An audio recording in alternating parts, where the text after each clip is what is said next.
Hello po, magandang gabi po sa inyong lahat. Smiley day po sa inyong lahat. Meron po akong isi-share sa inyo.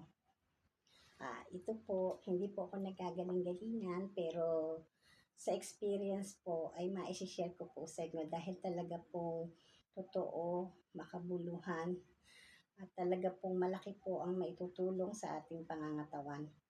Kung gusto niyo pong malaman ang inyong karamdaman sa pamamagitan po ng ating mga daliri ay malalaman niyo po kung meron po kayong nararamdaman internal or external sa loob o sa labas po ng inyong pangangatawan. Ito po ay na-experience ko po hindi lamang po sa aking sarili, maging sa aking pong pamilya at sa aking pong kapwa. Kaya hindi po masamang ma-share ko po sa inyo dahil talaga naman pong totoo at naramdaman pong tunay. Ganito lamang po ang inyong gagawin. Ito po ay ilang beses ko na pong naranasan.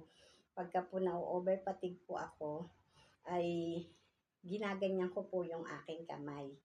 Yan po. Tapos po, dinidikit ko po siya sa wall. Ginaganyan ko po siya, ganyan. Tapos po, di po ba kailangan po kasi naka-straight yung kamay mo siya, ganyan. Didikit mo po yung palad mo, ganyan. Tapos po, tuldukin niyo po yung mga daliri niyo. Di po ba, nakaganyan po kayo. Ito pong mga daliring nakaganon po siya sa wall. Tuldukin niyo po yung mga daliri niyo. Mararamdaman niyo po kung alin po yung may kakaibang pakiramdam dyan. Basta po, kailangan po, naka-flat po siyang ganyan at naka-straight po ang inyong elbow, ang inyong pong braso, ganyan. Paano nga po i-mostra? Arm to elbow po, kailangan po ay naka-straight po ang inyong braso. Ganyan po. Tapos po, ito po ay napakahalaga po nitong points na to.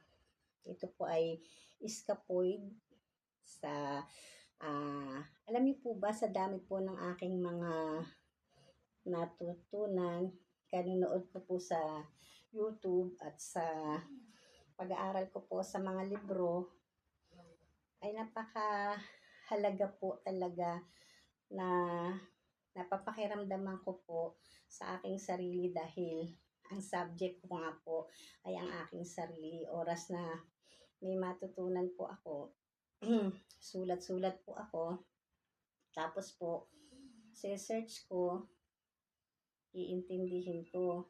Ganyan po ang nangyayari sa akin. At yun nga po, excuse, na ano ko po talaga, basta po palagi ko lang pong inuuna ang panalangin po sa ating dakilang Ama, sa ating pong dakilang lumikha, dahil lagi nga pong Diyos ang nagpapagaling, kaya palagi po pasalamatan natin. At yun na nga po, dahil nga po sa aking